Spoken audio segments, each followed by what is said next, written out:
Drink a little water. Looks like we're live. So let's see here. Let's wait just a bit as people hop on. I have a hard stop in 1.5 hours, just to let you know. Just in What? case we go overboard.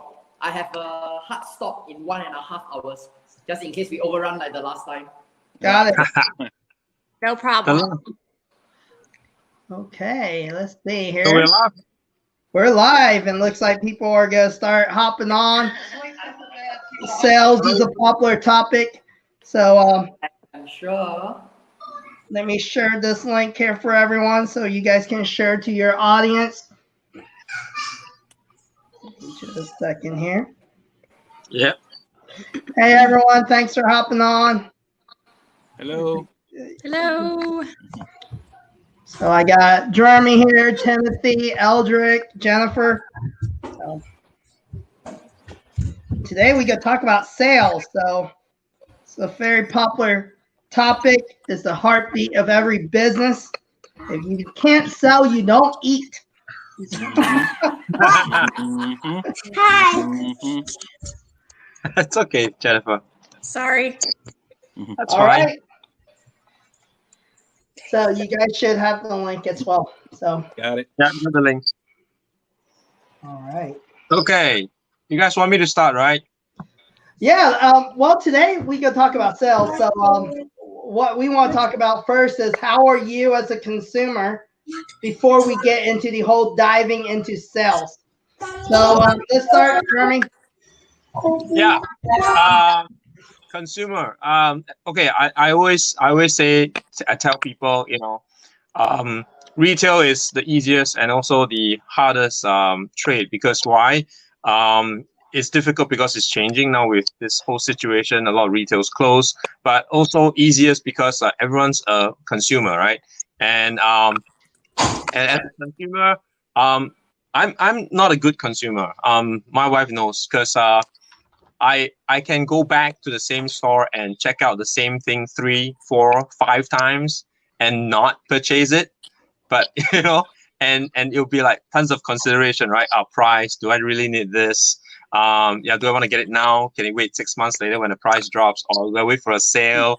The same kind of decision process goes in my head, and it's not exactly that I can't afford it or something. Sometimes it could be cheap stuff, but I go through that process, and my wife hates me for it, especially when we're traveling overseas. You come across something, I really like this, but do I want to buy it? Is there space to put in the luggage for it? Is it a bit frivolous? It's just a impulse purchase. So that's kind of like how I work as a consumer, which, yeah, I don't know if you guys feel the same way, but I don't think I'm a good consumer, or I could be a tough one. But however, if I do make a decision and want something, I'll just go and get it, and not even blink twice about it. And sometimes when I buy this kind of stuff, it's usually more costly than the things that I think 3 or 4 times over. So that's me. That's me as a consumer. That's awesome.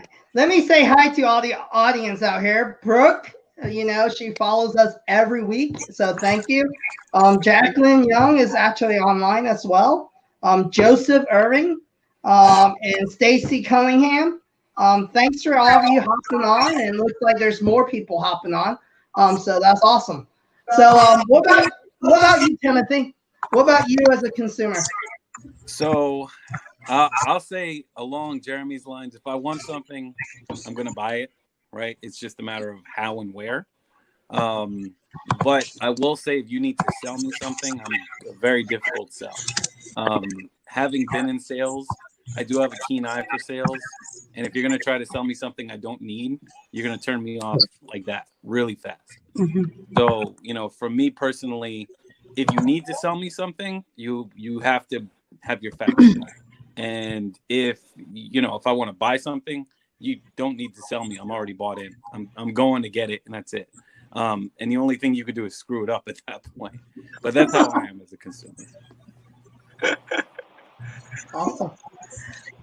Let's hear a female's perspective to balance it out. What about my wife here? Jenifer. She does all the buying at my house. Easy sell. So I think I pretty much don't need to answer this because Kevin just stole my line. But yeah, but since he called me out, I'll go ahead and tell you I'm definitely an easy sell. You could probably cheat me if you're really good at sales. I mean, I think for everyone, ultimately, a man or a woman, or no matter what, I think that you have to really want something for someone to convince you to buy it with your money. But some people want a lot of things. Some people can't control that want. So it's really just about what do you want, and somebody supplying that need. But for me, yeah, I get excited about things easily, and Kevin's the one that says yes or no. CFO. Yeah, Chief Financial Officer. What about you, Aldric? I'm just kind of surprised that you didn't mention like what happened exactly 1 week ago when that young chap tried to sell himself to you and you didn't really get it, Jenifer. Would you like to just share that, seller consumer experience briefly? I mean, just to broaden the context that sales isn't always about the stage where the transaction is materialized, right? There's the closing, and there's a lot of what goes in between. And I think that is a brilliant story. Why don't you just give us a little talk about it the way that you're comfortable? Because that was a great story, picture, right? So let's so I'm not really one to throw people under the bus, even if they've done something wrong. If they did it privately, I normally deal with it privately.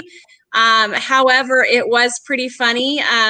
So I kind of have started the hashtag Keep LinkedIn Safe, which could apply to many different things. But for a female, it's definitely having men reach out to you privately and tell you how beautiful your eyes are, or that they, I've had all types of conversations like that that didn't last more than 5 seconds. I will tell you that. But it was kind of just like unwanted things being pushed my way on a business platform. And so the story happened that Aldric's talking about was when this gentleman who was a student contacted me and said, I just, you're so gorgeous, such a classic beauty, whatever. And I'm just like, okay, I mean, I don't even know what to say to that. And I think I'm so tired of having to deal with it, of having to think about even how to deal with that, because it's not what I'm looking for. I mean, it's nice to have people say that you're attractive, but that's not what I'm looking for on this platform. And of course, my husband is, I'm married, he's right there. So I'm not like on a dating venture at this point in my life at all. And so I didn't know what to do. And so all of a sudden the thought hit me, I have these awesome people that I've been connecting with online a few minutes previous. And so I added every single one of these guys from bottoms up perspective to that chat. And I said, guys, read what he said. And what do you think of this? Let him know what you think.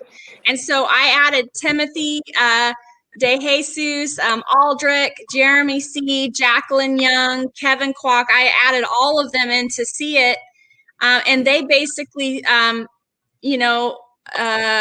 told him that they could help him get a better sales pitch to be able to of course we put Timothy, we tried to hook him up with Timothy to get some help with his sales pitch. And we basically did reverse psychology where he was trying to sell me on, I think you're beautiful. And we definitely set him straight on, professionally on, hey, this is, she's married. She's a lot older than you. She's not, she's not interested in that comment. And as soon as I verified everything that you guys said, that I was in agreement with that, then he blocked us all. And I have to say though, now I really appreciated the tact you took with that, because even though you got us involved, it wasn't, you didn't put it up for the world to see. You got us involved, it got handled, and I think you handled it beautifully, I have to tell you. I think it was really tastefully done, and I saw the conversation. It happened, I remember waking up to 50 messages. I was like, what just happened? And I saw it, and I actually went back and read everything, but you guys really actually handled it beautifully. Like, it was like polite trolling, but it was tastefully done, and it got its message across. So I have to say, like, I really appreciated the way you handled that, Jenifer. I really did. Thank you, Timothy. I knew you guys are professional and that you would know how to handle him. And I laughed my head off adding you guys in there. And then I was like, what did I just do? Like, I know this is going to be embarrassing for him, but I'm just so tired of dealing with it. It's just so unnecessary. And then like Aldric and Jeremy and Jacqueline, they're all awake during the night. So Timothy, while we're sleeping, they were having a blast. And so, he definitely got the point, because he tried to be our friend to justify himself, and then he was done with it. So. Yeah, and like I said, I mean, you got a group of people that you care about involved, and it got handled, and it wasn't done in a distasteful or disrespectful manner, and I really appreciate the way you handled that. Thanks, Timothy. Yeah, I'm sure he's embarrassed. Did we lose Jeremy? Somewhere. I think his phone. He might be trying to get back. Yeah, I think he's trying to get his phone situated. Nice. So I guess when it comes to me being a consumer, I'll go. I think you want to go? The purpose of getting you to share the story, because intrinsically that story is yours. We are just actors in that story. And ever since you added us into that conversation, that tone of the conversation started to change, isn't it? Like, we went and reverse scam him in a way. We tried to reverse sell him some of the things and get him converted in some way. I guess the point is this, that when we talk about sales here and there, it's transaction itself, that's a buy sell. But if we talk about the actors and the people, there are the people who are selling and the people that are buying. I think in Asia, probably the situation is a little better in the US. In Asia, we grew up in an environment where, like there's never a parent to encourage us to say, when you grow up, be a salesperson because you can make truckload of money. I don't think that's the case. In Asia, it's still the usual suspects, the doctors, the lawyers, and the blah, blah, blah. So growing up, there wasn't a lot of appreciation for this profession. That's one. So that's the sales, that's the consumer part, right? Now, online, it's the same. There are the people who want to connect and people who are receiving the connection request, isn't it? It's the same. So the way we present ourselves when we are initiating a connection request usually makes or break the transaction. I mean, of course, I'm talking about LinkedIn, right? By and large, just for myself, I do accept invitations, because these days I am in the mode that when people initiate invitation to me is because of my contents and things like that. So I don't think too much anymore. But then there will always be very interesting people. The very first DM from the fresh invites are always very interesting. Either they'll ask, where am I from? Which is obviously in my profile already. Okay, so if you're talking about this as a sales pitch, it's like attacking the client when you should have done your background check. That's not a thing, right? Yeah. This Amen. basic, brother. Amen. Yeah. yeah, that's basic. Amen. And then the next thing is there's no high, no basic introduction, and then it was the sales pitch. Now, I don't want to single out any particular one, but I'll just talk about genres. I think forex traders online, cryptocurrencies online. Guys, if you're listening, have a little empathy for people who might be seasoned investors but not really interested in things like that. Like, just tell me, if you are pitching an investment, what is the return of my investment? If you can beat mine, I will consider. If you don't, please stop it there. It's fine. Find someone. I think that is the way I think about sale, which is really a two-party kind of a communication, a transaction. So there's sellers, there's consumers, and then online there are people who send the invitation, and there are people who accept the invitation. So the way we carry ourselves is important as well. Ultimately, it's about people, right? So the reason I got Jenifer to talk about her story is because sometimes I think the people, they have the intent is not a malicious one. It's just that because of the way they carry themselves, you put people off. It's like, hey, why are you doing that, right? So instead of losing one Jenifer, he probably lost all of us because of what happened in that conversion pipeline, right? So is that really worthy of that endeavor? Personally speaking, I think in times today, where connections can be everything, it's not a worthy endeavor. Therefore, it's always about how you make people feel, right? So that's the way I think about sales, and that's how I'm going to close my introduction on that. Anyway, brilliant story, Jenifer. Just to touch on what you said. Great team.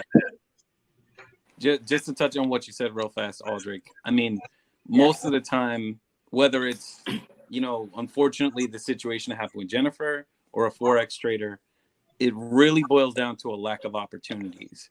So because they don't have anybody that's coming to them to buy, what they do is they try to sell everybody at one shot. And it's never going to work. It can't work because I'm not interested. If I was interested and I knew who you were, I would have talked to you about it. I would have said, oh, I know you're a Forex trader. You do a great job. What can you do for me? But instead, you're coming to me. I have zero interest, and you're not even asking me what my interest level is. You're basically saying, this is what I do, and you should buy it. Well, there's a very big gap in between those two things that if you don't bridge that gap, I'm nowhere close to buying your product. So, I think that's where a lot of people, when we talk about sales, they think every person they talk to is a sales opportunity. They're not. You have to do a needs analysis. You have to understand, am I first of all in the market for something? And second of all, what is my buying motivation? And if I don't have a buying motivation, what are we talking about? Like you said, you're just burning an opportunity because now you have no credibility whatsoever. So I agree with you 1,000,000%. I didn't mean to cut in. Go ahead, Kevin. I'm sorry. I did. No problem. I'm just listening. This is great. I'm just gonna do a spin on what you just said, Timothy. Jeremy, I think you lost audio. Oh, I can hear you, Jeremy. I can hear you. Can you hear me? I can't I hear can hear you. you. Can you hear me? Okay. Yep. It'll probably Okay. come back. Yeah. So I just want to put a spin on that from the seller's perspective on what Timothy and Aldric said, right? So if you see, it's from the seller's perspective, be it online, LinkedIn, or whatever, it goes back to in the days of what we call door knocking. So for the salesperson, it's really a statistics thing, right? The more people you approach, and if you know that there's like 1% of people who will be interested or will be willing to buy, that means they're gonna try everyone to reach that 1% of the 1,000 that they're gonna reach, right? That's gonna sell to or who would buy from them. So from that, for them, it's really a statistics number. The more people I approach, the higher my chance, because I know historically it's gonna be like 1% or 0.5% that's gonna buy from me. So to them, it's really as many people as I approach as fast as I can. I'm going to find that one or two who are interested. So that's the perspective from the seller, if I may add. I think now we can go back to Kevin for his consumer buying. You're not going to avoid that. So with me, I am definitely a very hard sell. I came from a sales background. I led sales teams, and then now I'm an entrepreneur, right? So I have a lot of people pitch me. I'm around it. I train salespeople. So I am one of those guys. I'll lead you on just for the fun of it. So because I like to see how people sell, and I like to hear how they do it. So, and my wife can attest to it. I will take you all the way to like, I'm interested, and then I can walk away, Cool. Because I want to hear and then I'll give people like, hey, here's a pointer. Hey, here's how you can do better maybe next time. But for me, it's kind of fun, right? But I know what I want. So I'm a lot like Timothy. If I'm going to go buy something, I show up and I go, hey, this is what I want. You don't have to sell to me, but this is what I'm looking for. Mm-hmm. And the people that listen, I'm going to buy from them. It's the guys that don't even hear it. I told them exactly what I want, but they still do their little sales pitch. And I'm like, okay, now you're annoying, Yes. So I already told you what I wanted, So I think a big part of sales, and it goes back to even the LinkedIn messaging, right? Because I do a lot of marketing, right, with social media and teaching people, coaching them on how to prospect on LinkedIn and different things like that. I think one of the key things that a lot of people miss is listening, because salespeople are so used to the old ways of selling, just like Jeremy said, is a numbers game, right? If I make 40 cold calls, then out of that 40, I'm going to make 2, right? But nowadays, people are smarter. We're smarter consumers. People are looking for authenticity. As consumers, we have these things. Everyone researches before they buy. Mm-hmm. And we're sold to every single day, right? So I think one of the biggest things is learning how to listen. Mm-hmm. And I feel a lot of people don't listen. Even when you're on LinkedIn, right? Since we were talking about LinkedIn prospecting, how do you listen on LinkedIn? You start reading the person's posts. Yeah. Before you even DM them, before you even connect. What I do is I go on their feed and I start being a stalker. I start reading their content and go, okay, I know how this guy is. Okay, this is what he's thinking.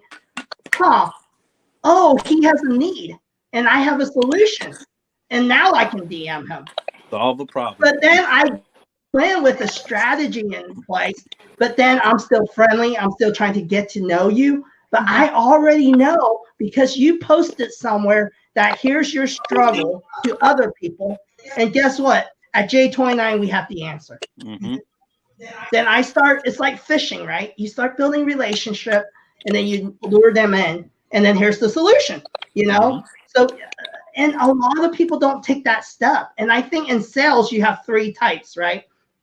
You have what I call a hunter, someone that goes and hunts, right? And then you have someone that's a relationship builder, the talker, and you nurture people. And then you have to have the closer. And some people are good at closing the deal. And then every once in a while, you have someone that's all 3 of us, right? And I think, there's not much hunters out there. A lot of people don't have that hunter mentality. They're just out there. Let's just close these things, Mm-hmm. So that's my take. So. And I think when Timothy was talking about the gap in between, just the gap in between when people are just reaching out to you and just selling directly, they don't know anything about you. They don't seem to care anything about you. They haven't, like Kevin said, tried to even find what do you need? What is your needs? Is there anything that I can, help with? And I think that lack of care toward people, it has to do with relationship. So, there's different levels of relationship. It's not like, I want to be your best friend and let's go hang out. It's not like that. I'm coming in. and I care about you as a person, and I don't want to give you, sell you, or bother you with anything that's not something that you wanted. That's not something that you needed. And I think it's just basically a level of human respect. You know, I'm not, why don't, you know, for me, I guess a good example, why don't you see if I'm married? Why don't you see if I'm looking? I mean, I'd rather it not be on LinkedIn, because we all know that's a professional platform. It's not a dating site. But if you're really interested, why don't you fish instead of just diving in and assuming that I appreciate you that I don't know, and, you know, and want something that I never asked for. Yeah, absolutely. I think you guys hit it all, like, across the board. So Yeah, I mean, to basically like piggyback off that. So, you know, when somebody is DMing, right? I like to look at it as there's 3 different ways you can find people, right? There's direct marketing, there's indirect marketing, and then there's a following, right? So direct marketing is a DM, right? Is somebody, I go to you, I'm trying to sell you something. That's the hunter, as you referred to, Kevin. But the problem with the hunter is if you don't do your homework and you don't know the background of the person, you have no idea even how to sell them, to exactly what you said. So what are you hunting? I mean, you're pretty much, you're out there with like a fork instead of something that you can actually kill with. So, you know, but that's direct marketing, which is very tough. Direct marketing is very tough if you don't know what you're doing. And that's 90% of people who are doing this. If you don't know what you're doing, you're really swimming upstream on that one, right? Now there's indirect marketing, which is like a website or something. And indirect marketing is beautiful because at that point, if you've seen me around and you like my product, you can buy it. You don't need to talk to me. You just buy it, right? That's what all websites are, indirect marketing. So if you want a product, you go to target.com. You don't need to speak to anybody. You just buy the product, right? Same thing. And then the third thing is having a following. And that's what I talked about in the beginning. If you have a following, people come to you. You don't need to be a hunter. You can still hunt and be effective, but people come to you. Hey, I know you're Tim and I know you're a sales trainer. So can you train me on sales? Yeah, I can do that. Okay, that's it. That's really not that complicated because now they know who I am. They know what I do, and they want to come to me for the service. It's like Kevin and I talked about, right? If I want something, I'm just gonna go buy it. Nobody needs to sell me. I'm just gonna go get it. That's what it is. Just don't screw it up. So, you know, those are the 3 types of things, and I think people just, you know, don't recognize like there's more than one way to sell. And I think you'll appreciate this, Tim, because you and I both done our share of selling cars, right? So nowadays, when you're a car salesman, right, technically you're not selling the car. No. You know, I hate when I talk to car salesmen that are younger, and when I'm buying a car, and they think they're actually going to sell me a car. I go, dude, when I came in here, I already need a car. I know exactly what I'm buying. So you just need to take my order and listen. You know, half the time you aren't selling a car. Everyone knows what Honda has, what Mercedes has, what BMW, Toyota has, right? Exactly. You know, so it's really listening and mirroring your audience and how well you can take care of my needs, right? Can you get me the right interest rate? Do I like you? You know? It's not really, you don't have to convince me. If I came in for a car that's going to save me gas, I want something that's a hybrid, you know, there's only so many options on the market, right? Especially at a dealership, right? If it's a Honda dealership, it's just the Honda, you know, hybrids, you know, it's not like there's a ton of them. So I'm like, nowadays, that is the industry. Right. 80-90% of the things out there that we're looking for, you don't have to convince me. Right. You know, if I like coffee and I decide to go buy Starbucks, it's not like the Starbucks person has to run from the store to me and go, hey, here's Starbucks. You want Starbucks? Right. No. When I left the house and I see that sign, I already decided I'm going to go to Starbucks. Yeah. And people don't understand. That's where the importance of building your brand. And so now let's take it to the micro level. You know, okay, now we're talking LinkedIn, right? You don't have to be a big brand anymore. Back in the days, you had to be a Nike, you had to be a Starbucks, you had to be, a big brand to care about brand. Mm-hmm. But nowadays, Jeremy has his own brand, Aldric has a brand, Jenifer, Timothy, we are ourselves. Mm-hmm. And how you present yourself on these social media platforms, you have to think like a marketing organization. Mm-hmm. What is your brand? What do you provide? What kind of value are there? And people will choose to buy from you if they like what you're about, if they know what you're selling. Sometimes some of these folks on LinkedIn, they don't have a clear statement of what they do. Or Oh my gosh, it's so true. And they just post random stuff, and I have no idea what you do. And so how do you expect me to go, I need a website, so you're gonna go build websites because you posted 600 things that's nothing to do with websites, Right. And then all of a sudden you DM me, hey Kevin, I can build your website. And I was like, why? I never heard you talk about that. Right. Yeah, so. But and to touch on that, right? And this is something that I don't want to say it's a pet peeve, but to me, it's just an observation, let's say, right? But if you're somebody who does everything, it's the good old, if you're good at everything, you're good at nothing type deal. And I know there's a better way to say that, but if you're a coach, a sales trainer, a website provider, a shoe salesman, and everything else, like, which one are you, and how can I trust that any of the things you do are good? Like, pick something and be that's who you are, right?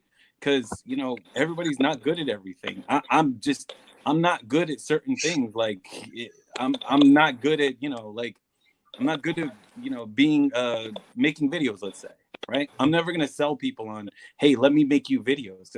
My videos suck in my eyes. So No, it doesn't. You're not gonna see me like, hey, Tim is the video guy. Nah, I know who I am, and that's not me, and that's cool. I don't need to be a video guy and an audio guy and this guy. No, I'm a sales guy. That's it, and that's okay. But if you hone in on one thing, then that's your brand, and people can, identify with that. So you're spot on, Kevin. Yep. I think I'm going to build on this topic, which you have already expanded, Timothy.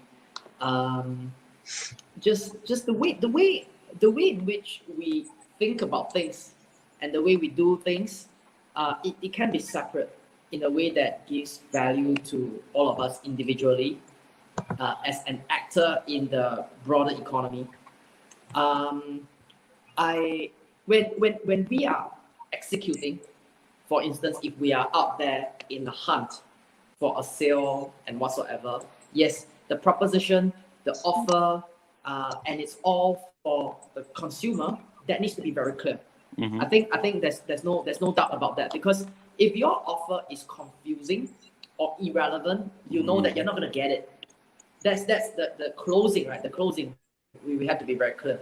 But when we talk about that stage before even let's say sales opening, or let's say just getting ourselves out there, which is what marketing is about. Getting ourselves out there, we don't have to be too specific about it, because you want people to know you, right? So what's really important, in my perspective, is that get yourself out there, get people to understand what you stand for, what you believe in, right? And then you can write any form of content in any style of copywriting you want, so that people know you. Mm-hmm. To me, I think to my coaches, I say the same thing, because it's very important these days that we all need to come to an understanding that people might not always be interested in what we do. People are interested in us, meaning to say, before I even know that, Timothy, you're a sales trainer, I need to be interested in you before I go find out what you do. Yes. So 100%. that's yeah. So the attention marketing and the digital copywriting part, I think that's where we can go for the length of the exposure, where we can really talk about many things, because all these things that come out from our mind which goes into the content post, they are us. It's us. It's our thoughts. Mhm. And if we have a following, and if they look at the way we market our copies every day, you know that no matter how random, they are coherent because they know that it's Aldric. He posted about a 100-year-old tree that day, but actually the message really is, we have all gone through whatever that we are going through today, and trees have seen it. We don't live long enough to know it, so no worries.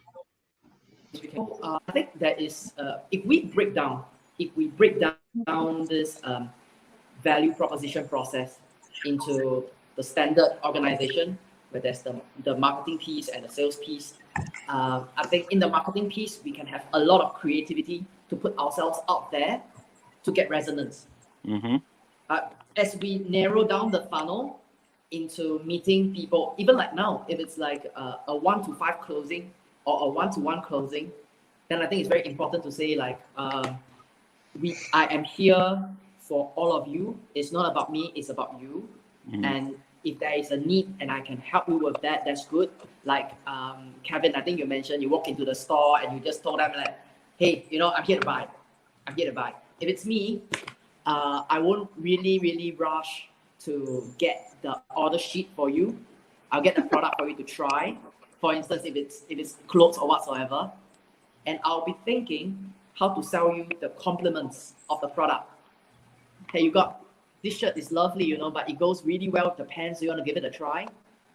Just give it a try. If it looks good on you and whatsoever, I think that'll be good. You don't want to miss this opportunity because if you buy a set, you can get a 10% discount overall. What do you think? So it's all about servicing the consumer and putting the consumer first, right? So tactics are tactics, but at the end of the day, it's the person in front of you that matters.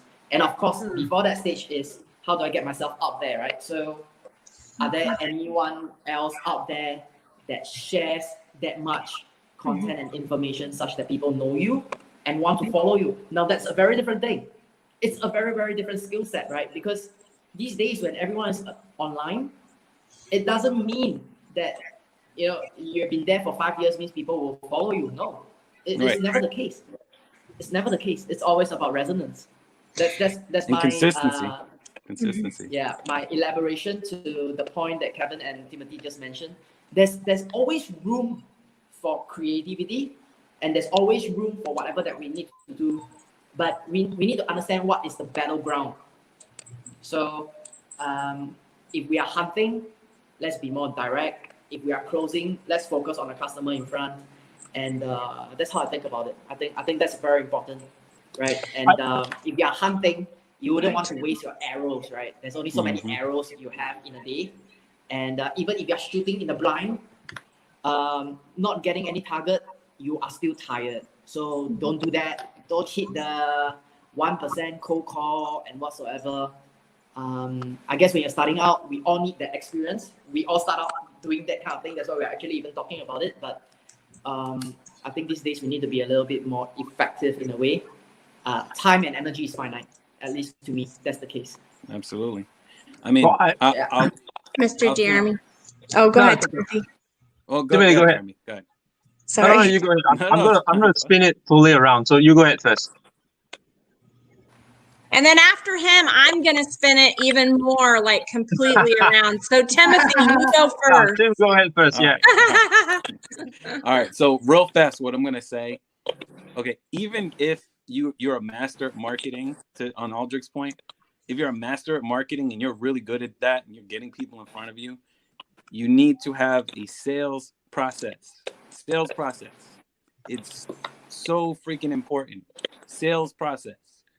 Because what happens is if you don't know how to get from A to B to C, you are lost. And you don't have a clue of how to get to the point in between here and here. The middle ground is sales process. So if you can master this, then you're always going to get to the end game.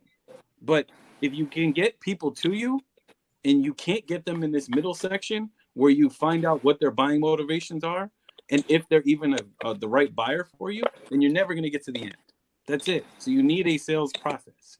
If you do not have a sales process, I can help with that, but you need a sales process, period. Yes, That's all I'm you gonna need say. one. Check in with Timothy. Yes. Okay, now my turn. So shall we So, hear from the spinners? yeah, so my turn. Oh, this guy. Because I'm in like B2B marketing, right? And I want to touch a bit and try to link that a bit to what Aldric has mentioned, right? A few points. So what do you stand for? I think that's important, regardless if you're an individual or a huge organizations, because come on, you know, organizations spend like, I don't know, even millions of dollars to come up with like their vision, their mission statement. Okay, they are very different things, but you get what I'm trying to say. They want you to know what the organization stands for. And it doesn't say, I'm going to sell you cars. It never says that. I'm going to sell you coffee. It never says that. It is always something very noble and high up the hierarchy of Maslow's hierarchy of needs, right? So it's very quickly, it's just depending on whether you are B2B seller or you're individual selling or marketing yourself online on LinkedIn, always be very sure of who you are, because you can't be everything, right? Exactly. And that ties back to your branding. And the other point really is, regardless if you are an organization or if you are somebody, people buy from people they like. People buy from people they trust. So how are you going to build that trust or likability factor if you're not going to put yourself out there, or you have not made yourself likable even to a stranger? And these are very basic things. Like say when Kevin mentioned he goes to a car dealership place and he already knows what car to buy. So the very basic, decent courtesy thing for the salesperson to do will be, "Hi, Mr. Kwok. Nice to meet you. Come have a seat, have a coffee. It's cold out there." Things like that make you likable, even though you are strangers to this person. So are those things even done? It's the same thing like Aldric mentioned. If I DM you the first time and I go, "Hey, do you want to buy Bitcoin? Hey, do you want to buy this stock, this share?" Who are you? You didn't even say hi to me. You didn't even regard me as a person. You probably even spelled my name wrongly, or you didn't even address me my name. So how am I ever going to buy from you? So that's second point. And then the third point really is in B2B selling, and I believe also in B2C selling, the important thing is always a tussle between price versus value. Okay, price versus value. A lot of salespeople know how to sell, or rather, if they handle an objection, so this is a part of sales process, right? Very important part of sales process that Timothy mentioned. When you meet an objection from the buyer, if they say, "Hey, you're too expensive," you're too expensive, and then becomes "Oh, let me drop the price by 10, 20%. Will you still buy it?" It always comes down to a pricing negotiation, but that is completely wrong, because, the cliche saying is that if you have sold the value, you will not be talking about price, right? Yep. So like, let's go back to the car story again, right? So if Kevin goes in, he wants to buy a car, he already knows what's the value that he's looking for a BMW or a Toyota or a Honda versus a Maserati, for example, right? So the value is there. So it's no longer about the price. So I think sellers need to know what is the value they are selling, and it's always never about the price, because another cliche saying is, right, if it's about the price, then what do you have on you that is the cheapest? If it's always about the price, then the person who's buying should have the cheapest of everything that he's using, right? Are you wearing the cheapest shirt? Are you using the cheapest pen? Are you driving the cheapest car? Because if it's about price, you will go for the cheapest thing.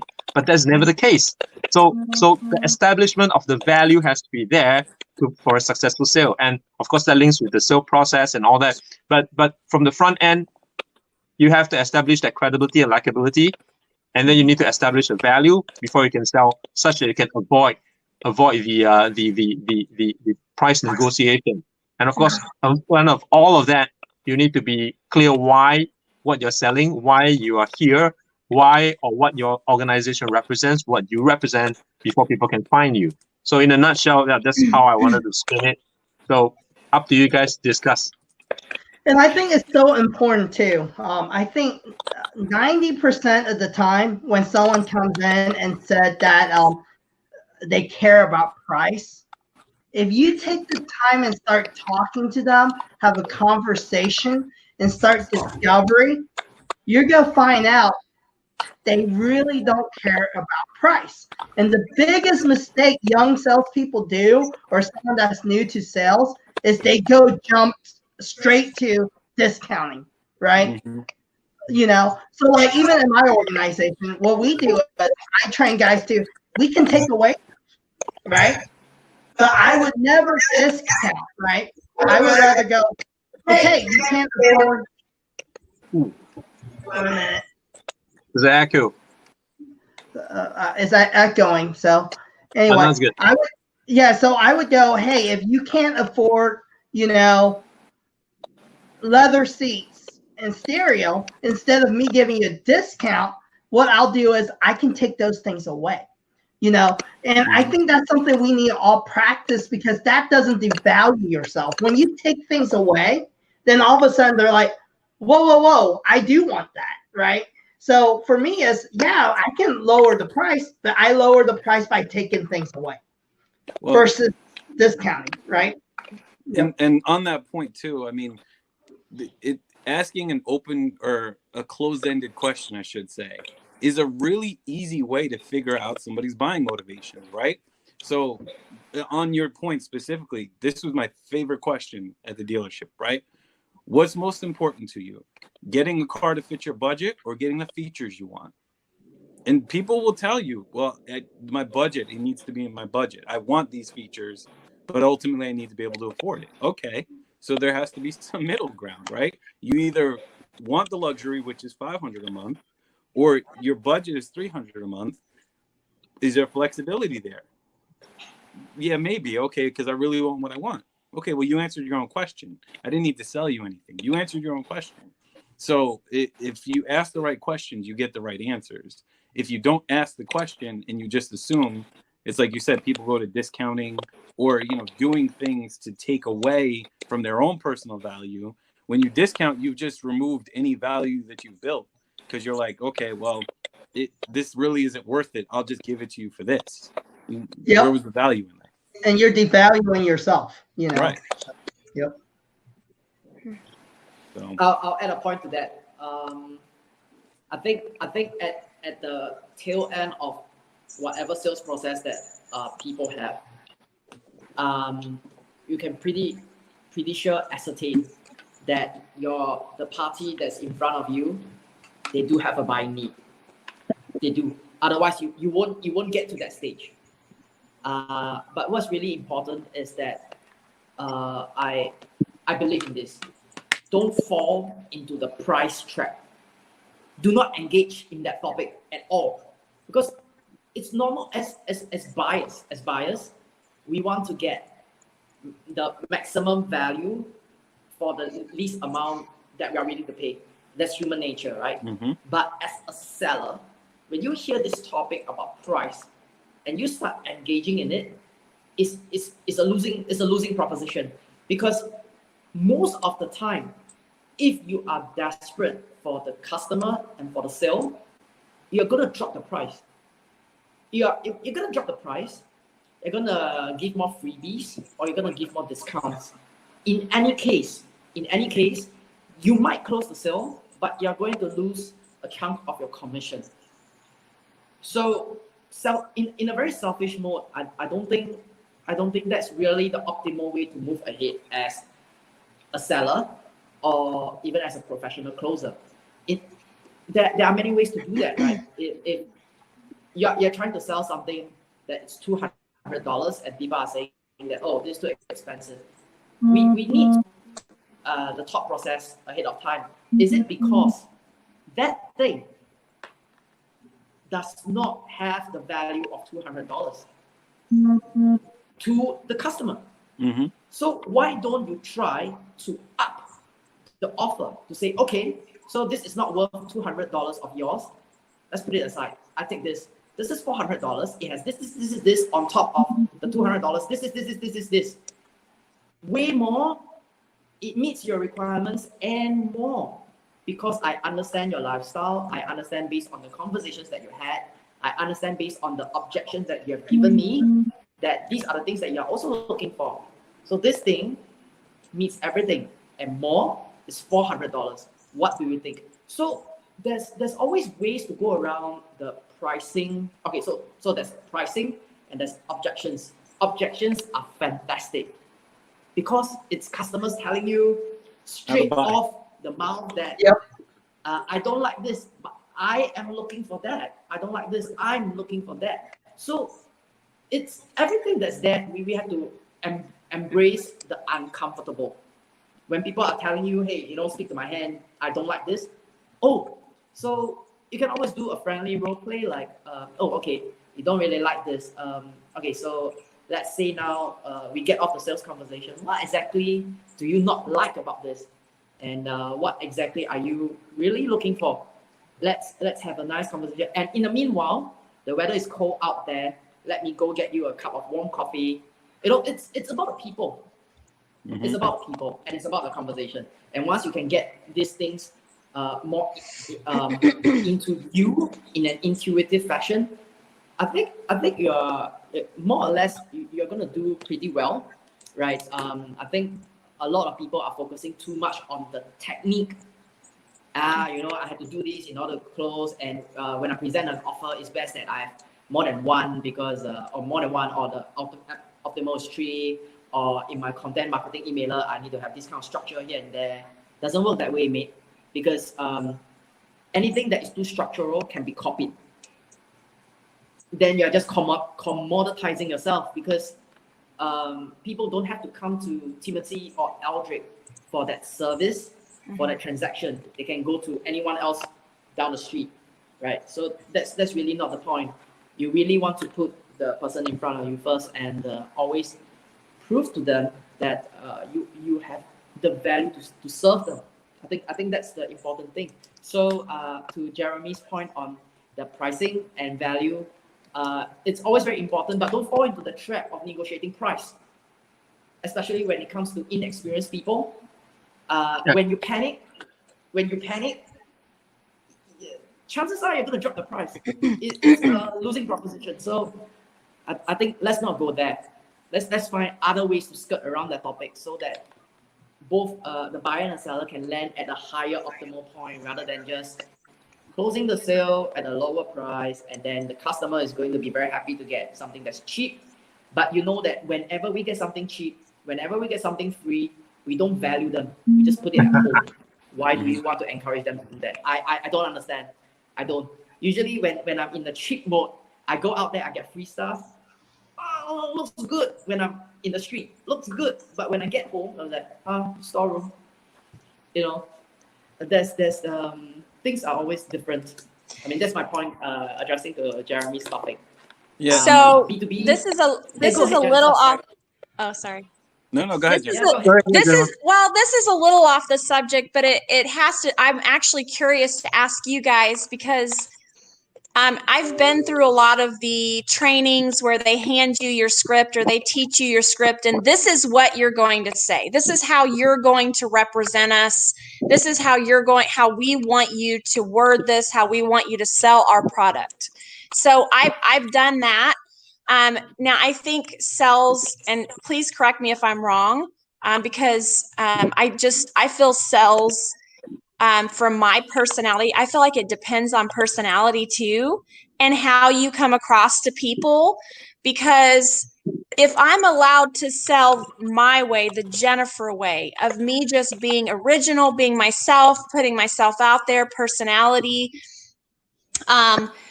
it's not, I mean, first of all, I personally want to be proud of the product that I'm selling if I'm able to. I mean, a job is a job at a certain point, but I like to take a job where I have a product that I believe in personally. I have confidence in it. I have confidence in the way it's priced. And for me, I notice when I sell stuff, it comes back to, it is about relationship, because for me, a no doesn't mean no. You can say no to me, but I know that my product is a good product, and that if I sold myself well enough, you're going to come back for this product. You're going to come back to me for this product. So it may be a no right now, but your financial situation could change in 10 days, in 3 weeks, in 1 month. And you're going to remember the impression that I made on you. And you're going to think about that product that I believe in, and you're going to come back to me for that. And so for me, a no is not a no, because you never know when that connection is going to turn around and say, you know what? I've tried that product, and that product, and I want to try your product. Those did not work. People can hear confidence in your voice. And so for me, it's not just a sales tactic. Even though I know that there's a place for that, I know that there's a place for different types of sales. I personally believe in, caring about others and caring about their needs. And when you touch that person, when you touch their heart, they will not forget you, and they will not forget what you're selling, and they will eventually come back for it, or at least be forever changed when they walk away from, meeting with you. And so for me, I guess it more has to do with not just the product, but the whole value of the experience. And like Jeremy said, or Aldric said, the way that you make people feel. It's ultimately not about pricing. I mean, yes, there's some people that it is about pricing, but somebody, when they experience the cheap and they get sick and tired of it, they're going to come back for the more expensive stuff because they're tired of cheap. They're ready for something good. They're ready for something real. And so I don't know, that's just my personal opinion. But when I've had to train a few people, I tried to get them to portray that warmth over the phone, or to use their own individual personality to put that product out there. And it all starts with that connection. Agreed. So I think I could circle this whole thing back to what you just said and with everybody. So I'll tell you guys a little story about me in sales training. And I think this kind of puts all this together, right? So I've trained people at car dealerships in what's called the Business Development Center. What the Business Development Center is there's people sitting in a room that do nothing but make phone calls, outbound phone calls, right? They get a script. They all get the same script. Mm-hmm. So the difference is, and what I tell everybody when I train them, I said the script is the sales process. It gets you from A to B to C to keep you on track. What makes the difference, what makes the call, is the relationship you connect with that person. Because if you can get through to somebody, especially somebody who's in a bad situation, needs help, if you can say, I hear that you need help and we can help you, I understand what you're going through, that changes the whole dynamic. It doesn't matter that everybody else is telling them the same thing. They feel, wow, this person really understands my situation. They get it. Like, I'm in a bad situation. I need help. And they're willing to help me. And they're willing to listen to my story. And that's what makes the difference. The script, anybody can have a script. And everybody can read off a script. And anybody can do that. But if you don't connect with the person, then it doesn't matter. So a script or a sales process should only be to guide you. The rest of it has to come from you, the individual, and making somebody feel like, wow, this guy or gal really knows what they're talking about, really cares about me because they're listening, to Kevin's point, right? And they understand what I'm trying to accomplish. So I have confidence in this person to lay down whatever money it is. And to Aldric's point, if they have that confidence, they'll spend more, and this has probably happened to you, Kevin, at a car dealership, right? I can't tell you how many times when I was at a car dealership, somebody would say, I just left the dealership an hour ago and was looking at literally the same exact car. Your price is higher, but you nailed the sales process. So I'm going to buy here, right? It was a human connection. And I listened and they were like, okay, I'm in, let's do it. Like I was shopping, but I'm going to end my shopping because I just don't want to have a bad experience. I want to be done with this, right? So I think to your point, to Aldric's point, to Kevin's point, to Jeremy's point, if you have a sales process and you listen to people and you execute your process, but you do it in a human way, you're going to make a sale. It's kind of that simple. It can be more complicated, but that's kind of the bottom line of the whole thing. And see, that's why I'm such an easy sell, Timothy, is because I like you guys could probably sell me almost anything if I, because I like so many people and I'm very easy to, make connections with people if they're in any way nice. And so then, if you portray a confidence about something or you're kind and helpful, you've already sold me. It doesn't matter what the product is unless I just absolutely don't need it. But, I like Aldric. I like his personality, his confidence, Jeremy, Timothy, of course, my husband, because he won me over. But I'm just saying, like, and you should ask Kevin. It's actually funny because when you're talking about selling those cars, Kevin made friends that came into being like almost a part of our family who we would meet monthly, and they would only buy from him. Like this little old band like adopted us almost as his family just because, and Kevin wasn't doing anything different with him than anyone else, but he looked at Kevin out of all of those guys selling and said, I only want to hear him. I only want him to talk to me. I will only borrow a car if he's helping me. And, and then after that, of course, we, had letters going back and forth. We, we wrote to him for a long time. He put our phone number on his home health thing without us even knowing it. And they called looking for him. So, and he was just selling him a car. I mean, for goodness sakes, but Kevin treated him right. And he could tell that Kevin was honest. And, Aldric, I was just saying that it's easy for you guys to sell me anything because, once we've made that friendly connection and I'm like, oh, these are really fun guys, and you could be like, Jenifer, you really need to try this new hair thing. And I'll be like, oh, mail it to me, Aldric. I'll buy from you because I trust you, Mm-hmm. And Kevin's like, give me the credit card right now. So yeah, he's like, give it back. No, but it's, it's interesting though, how like the friends that he's made over the years, just selling them stuff. And even like when they go somewhere else, they always come back because they know Kevin will treat them right. They know that he will, take care of it right away, no matter how small it is. And that's what it's all about. It's not just about the initial sell. It's also about them coming back again and again because of you. And even I think this leads to another point, right? While we're talking about sales, and it's the whole idea of a good salesperson. It doesn't finish at the sale, after you close, So the biggest mistake salespeople make is your referral and your network is what makes you the most ROI, right? On your investment and your sale, right? Because these people will talk about you, they'll brag about you, they'll connect you with other people. And I see so many salespeople where they just sell you, and after they close the deal, take your money, you never hear from them again. They don't care. But then think about it. You might sell one thing, but if you connect with that person, you build relationship, you're talking about year after year. And that's something, the financial industry really in the US train their people, right?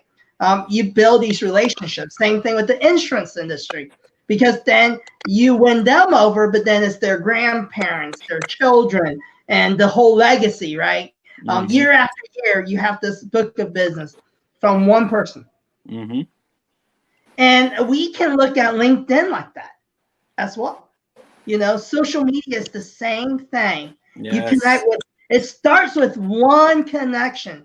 And this one connection became Aldric, Jeremy, Timothy, and so forth. And now we know Brooke and, James, and all these people that are watching us live, right? And now these people know who we are. And they're going to tell other people. And that's how that rippling effect works. And I think it's like we said, it goes beyond sales. And I want to just say, man, sales is hard. It's not easy, especially if you're a commission salesperson. So those of you who are on here right now listening to us, we know the grind. And sales people, I mean, I tell everyone, if you been in other positions, try selling. There's days you go home and you just want to cry, because people are brutal. People are not nice in the business world. Okay. But you got to build that, perseverance, you got to build thick skin. And I tell my wife, Jenifer, I go, that's one thing I want my sons to do is go sell. If it's one thing, I go, every kid should go sell. Sell something, because I feel you learn a lot. And sales is the heartbeat of every business. Without sales, the software engineers don't have projects.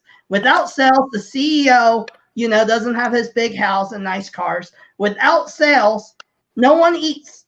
And that's just the truth, right? And so sales professionals out here, you guys are important. And start, a lot of times I feel like, oh, well, I don't have a college degree. I'm just a sales guy. No, you're the most important piece in your business. Okay, in the business. Okay, if you can sell, I don't care if you have a college degree, what certificate you have, your boss is going to keep you. So it's an asset when you can sell. And I think so many people they also have to understand, respect yourself as a salesperson. When you're out there and if people are rude to you, it goes the other way too. You get to choose who you sell to. If you have enough opportunities. Yep. And the worst mistake you can be is don't let people beat you up. I don't know how many times I actually turn away from someone and go, you know what? I actually don't want to sell this to you. And they come begging. At first, they might not be like, oh, I don't want to pay much. And then I go, no, actually, I don't want to sell to you. And the next thing, they're like, Kevin, how much can I pay you to work with you? No, I don't want to work with you. And then 2 weeks later, I sign one of my biggest contracts, because I refuse to work with them. There's a mental effect when you say no to someone. It's just like, it goes back to courtship, right? If you're that desperate guy that just wants, every girl out there, the girl's not going to be interested in you. But if you're the guy that plays hard to get, guess what? All of a sudden, the girl notices you. In sales, it's the exact same thing. And so anyway, I just wanted to bring that up. So. I want to touch a little bit on the relationships piece. So, here's the thing that everybody on LinkedIn needs to understand from a sales perspective, right? Say I'm a sales trainer. Kevin has J29, right? Okay, so 2 different businesses, right? Does that not mean I can't help Kevin? Because at the end of the day, I don't do what Kevin does. But Kevin and I can help each other from a relationship perspective. Right. So what we all should look at, anybody who's in sales, is you should network. And it's okay to say, I don't do that. It's okay to say, that's not my game. But I know somebody who does. And that person, when it's the same thing, right? Kevin might be like, look, that's not my gig, but that's Tim's gig. So go talk to Tim. He's got you on that. And if this is such a huge networking event that we're all in, and you connect to people globally, and we can all help each other. Think about that. And people always want to just do it on their own. But at the end of the day, we all do different stuff in this little group. We all can help each other. So look at everybody. Admit, I'm not good at this. Like I told everybody earlier, I'm not a video guy. I'm never going to be a video guy, right? I don't want to commit my time to doing that. But somebody else is a video guy. So go see the video guy. He'll hook you up. I'm not the video guy. So I'm not going to try to sell you on how I can do video because I can't. I'm going to do a shitty job and you're never going to buy from me again because my video sucked. So, but if I go and I say, look, this person does video and they're great at it, go see them. Now you say, okay, he hooked me up with that person. So when you are looking for sales training, you know what? Yeah, you put me in the right direction. Maybe you know what the hell you're talking about. So that's just my 2 cents on relationships. I think, don't try to hold it on your own. There's such a value in building relationships with people on LinkedIn. I definitely have a story. I have 2 stories.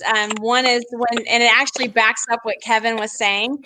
So when we first met, I was very afraid, to get too excited or commit to that. I was, not really sure, and so I just told him, well, let's just be friends. We had really started liking one another. I go, let's just be friends, and he's trying to close the deal. So we were driving down the road. He pulls off to the side and he basically said, look, we're either going to do this thing or we're not. Like, I don't want to be your friend. So I'm not going to be your friend. So are we going to do this thing or are we not? And I tell you what, I stopped and I thought for 1 second and I went, I can't see my life without him because I've already tried that before. It didn't work. So I'm in. I am all in. And we never look back. So that's one of the Kevin Kwok sales stories. Another one it's called, I'll title it, Don't Be Like George. We went down to this Branson resort. And back when we first got married, we didn't have a lot of money. And so in America, we have these, you guys might have them in Singapore too, but basically you can come and listen to a guy speak to you for free and then try to sell you a vacation, like a package, that you can go different places all around the U.S. and stay in these different places. Like a timeshare. So you get a free stay if you go listen to this guy. Well, where they wanted us to stay is where we really didn't have the money, but we really wanted to stay there. So we're like, yeah, we can listen to a guy for a while. So we'll call him George, okay? So really quick story here. We walk in, we go through the whole thing with him. I'm already sold. It's a possibility for me. I love the idea. Of course, everybody does. Do we really have the money? You have to figure out if you really have the money or not. I was like, I'm sold. I'm in. And I totally thought Kevin was all in. He's like, he's going along with it. And all of a sudden he goes, okay, we're done. No deal. The guy got so angry. He was so angry at us that he literally picked us up and shoved us out the door and closed it. Oh my gosh. And it was the weirdest, it was the weirdest feeling to go like someone's laying out the red carpet for you. And then all of a sudden their whole face changes, everything changes, and they are done with you. Done. Angry. Not just done, angry. So don't be like George, okay? Yeah. I've seen a few of those. He's like, so I think, and I understand. Yeah, I understand his feeling is you wasted my time. But you have to be willing to let people say no. If he had have treated us nicely, maybe when we had the money, we would have gone back to buy a timeshare. Maybe. I'm just saying. But he completely closed the door. We would never, why would we go back? Mm-hmm. Never go back. But we did get a nice stay. So that's 2 stories of being with Kevin Kwok and his interesting sales personality. Well, and I think sometimes it comes down to also as a salesperson having that upfront agreement, and sometimes I sit down with my clients and go, hey, I'm just going to be honest with you, I don't want you to waste my time, but at the same time, you probably don't want me to waste your time. And here's what I'm offering. And hey, and this is going to be what you're looking at. And hey, if you aren't going to move forward or you don't have the money to afford me, then hey, we can both part ways right now and not waste anyone's time and just be friends, because I think that's another sales tactic that we can talk about, Yep. Yeah, no, for sure. I mean, like you said, there's the power in a takeaway, but you also need to know when it's just not there. Sometimes it really isn't there. And if it's not there and you want to beat it to death, you're really going to spin your wheels for a really long time. And to Jenifer's point, you're just going to lose the person. You know what I mean? Like, it's just going to be like, all right, you couldn't recognize after this hour worth of time that I'm not interested. So now why would I ever come back to you to talk business? Like, you wasted so much of my time, and I told you I wasn't interested within the first 5 minutes. So if it's not there, it's not there. Walk away and find another sales opportunity. But if you don't have sales opportunities, then yeah, that kind of stuff happens. But you just burn more bridges than you're ever gonna have sales opportunities for. Never burn bridges. I've learned that. Never burn bridges. Yeah. Okay, so to all the great points out there, I'll address. I want to talk about each of those, and then I probably have to get busy.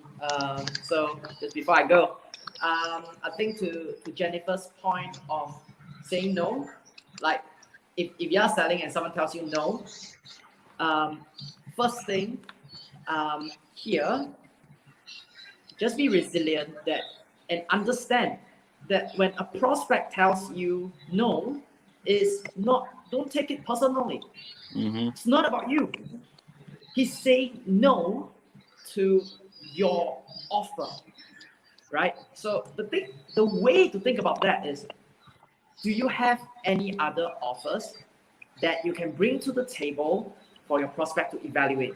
It's not about you. It's not about you. When you're in that process already, you need to focus all attention and senses to the customer. Forget about you. Forget about yourself. Just keep thinking. So, okay, if it's a no, is it a no to the price? Then don't talk about the price. See how you can up the value proposition. Is it about no to the offer? Okay, great. I have other offers. Would you like to consider? Right? When people say no, you run through the string of no's. We have to keep asking in a respectful way, of course, based on your George's story, Jenifer, in a respectful way, in a way that we want to be grateful to serve our customers, right? We want to serve that, because if we see ourselves as the rising tide and our prospect and customers are the boat, what we are doing is we lift their standard of living and whatever that they are doing today. I think that is the best mentality. So forget about yourself. So that's one on the no. And on the rejection. Rejections are part and parcel of life. I say something on that real fast.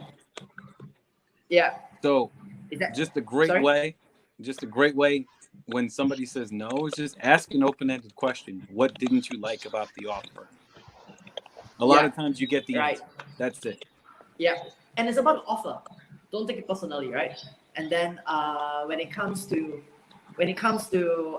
no, and you already know that you have exhausted all your bullets. It's probably not going to happen today. Don't ever leave the prospect aside, like kick them aside and not talk to them and be angry and things like that. Leave. If you can't get into the door, try to get them to open the window of opportunity, right? My point is this. Okay, so today it's all sales talk aside, it's very likely that you and I are not going to do business together, which is fairly common. But can we have an gentleman's agreement that if ever you need any form of services like that, in those that I've offered to you, would you kindly put me ahead of your queue? Grab every opportunity to be out there in front. Even if the transaction is not happening today, even if it has to be tomorrow, you want to be in front. You want to be in front, right? Yep. And then I mean things like that. I think prospects and potential customers or even existing customers, they will appreciate, because they know that we understand that we are not going to hard sell anymore. We know it's not going to happen. I respect your time fully, but I'm only asking for a gentleman's agreement, right? And when that happens, the next, let's say the next day or the day after, it becomes very easy to continue the conversation. Yesterday we talked about if you need this in the near future or whatsoever, please, put me ahead of the queue. And in order to facilitate your near future decision making, I have some information with me. Let me share it with you. It's free. It's free. Please take a look. Right. So put yourself out there. Don't close the door. Even if the door is closed, try to open a window. Even if it's not today, it's tomorrow. Right. That's how I think about it, because chances are our circle, no matter how we expand it, the same types of people will just keep coming back. You will never know what's going on. You never know, right? So that's how I think about it, and I think a lot of times we just need to keep that window of opportunities open for ourselves and for the people that we want to serve. Of course, technically speaking, we can say that it's important to build the sales pipeline. I mean, yes, but it's about the people. B2B, B2C, or individual C2C type of selling, relationship still matters. Relationship still matters, and getting ourselves out there so that people know us matters, right? I'm always fascinated by how big companies, when they do their pre-sales or marketing pitch, they think that, we'll just do one post on Facebook, LinkedIn, Twitter, whatever, TikTok or Instagram a day, thinking that that's good brand awareness.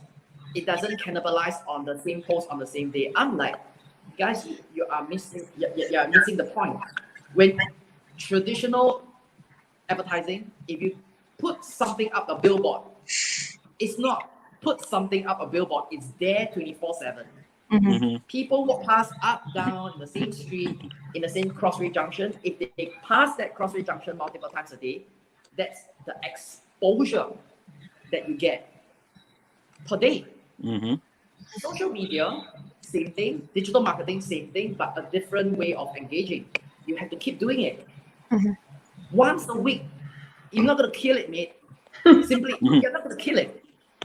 If it's once a week and it goes viral, it's either political, sensational, and things like that. It's not going to get you any good attention or good sales prospecting. I think that's not the way to do that, right? So, small business owners, solopreneurs, C2C type people, I think we need to get ourselves more comfortable with just presenting ourselves out there. I think the bare minimum is once a day, and once you get comfortable, more than once a day, and more than one platform. That has to be the way. No one owes us a living. No one, or I'll put it the other way. No one needs to urgently market Aldric Chen more than Aldric Chen. No one. Like, why would anyone market me? I don't get it. Like, I don't. They don't owe me a living. I don't pay them. So things like that. It's us. You know why I market you? You know why I market you? Because I believe in you, and I want people to buy into. And I want people to buy into your brand as much as I want them to buy into my brand, because we're friends. Yeah. So when I tag somebody, I don't tag people often, but when I tag somebody, it's because I believe in that person, and because I want them to be seen. Because, hey, you're my friend. You deserve to be seen. So, when I tag somebody, it's because, hey, this is somebody else you guys need to see. This is not just like, just I'm gonna tag random people because I want attention. I don't care about the attention. I get plenty of my own attention, right? I want you guys. I want you to see my friends who also bring value, because at the end of the day, if my friends do well and they're in my inner circle, then we all do well. Yes, so that's my 2 cents on that. That's the rising tide kind of allusion that I made, and when we get more consistent in our effort, I don't mean like the content or the sales effort. I mean like when we get more consistent with us putting in the work that's required, that people will look forward to your kind of content. I literally just received a text from LinkedIn to say, hey, you've been talking about trees. When are you going to talk about asparagus? I was like, what the heck is an asparagus? Okay, I'm going to give it a try. I mean, like, talking about trees is not about the trees, but the message behind it is positivity. I believe in that. We all need to believe that there's a reason we evolved to today. The prosperity that we enjoy today, it's accumulation of our entire human history, right? That's important, right? The ability to put contents out there to be clear is also important.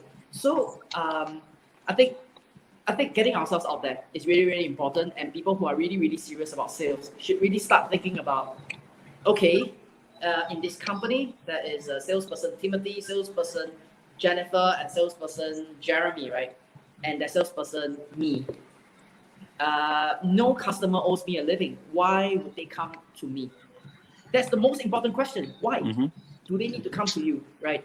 If they know you, you win the first 50%. You want that. You want that. And I don't mean this first 50% is given to you on a silver platter. I mean, this is not about home education, but you want to earn that advantage as much as you can get out of it based on your effort. When you're tired, when you had a long day, like I had a long day of coaching and service proposition and calls and things like that. When you're tired, do you still do a last post before you sleep at 1 a.m.? It's a commitment to yourself, not to others, yourself, right? So if you can get into that, I think by and large, things will start rolling into your favor. That's my point. To salespeople, emotions-wise, don't read too much into that. I think from the start, rejections are great. Embrace them. When people say no, respectfully embrace them as well. Don't take it too personally. It's fine. Even if you're not going to close it today, it's fine. Try to get ahead of the queue tomorrow. Do everything that's within your favor. In your control, do it. Not in your control, forget it. Because if you're just going to spend time bitching about it, that you didn't close the sale 1 hour ago, and you spend 1 hour in the pantry bitching about it, you wasted 1 hour of the time in the pantry bitching about it. Period. End of story. And that 1 hour could have been some other prospect. Well, I think we could say, Timothy and Kevin, that we have definitely been sold on Singapore and through Aldric and Jeremey and meeting them in person and eating a big bowl of noodles. So I say after all of this stay-at-home stuff is over, when it's all done, we all fly over to Singapore and eat a big bowl of noodle with Aldric and Jeremey. I am all the way. It's gonna be more than just a bowl of noodles. Good. Yep, all in. Good. Get ready because we need out of here. Bring it on. Bring it on. I'm ready to travel. Right. So, okay, guys. I have a coaching client that's coming, so I gotta go now. And I'm just speaking to all of you. I probably have to go too. So it's been thank great. you for everything, Aldric. Hey, thank you all. So, and thank you for all the people, the audience. Hey, thank you for hopping on and just always hanging on with us and just listening, and glad that we can bring value to the network. So, yeah. Thank you, everybody, for being here. We love you all. Thank you. all right, later. Bye-bye. Bye. Bye.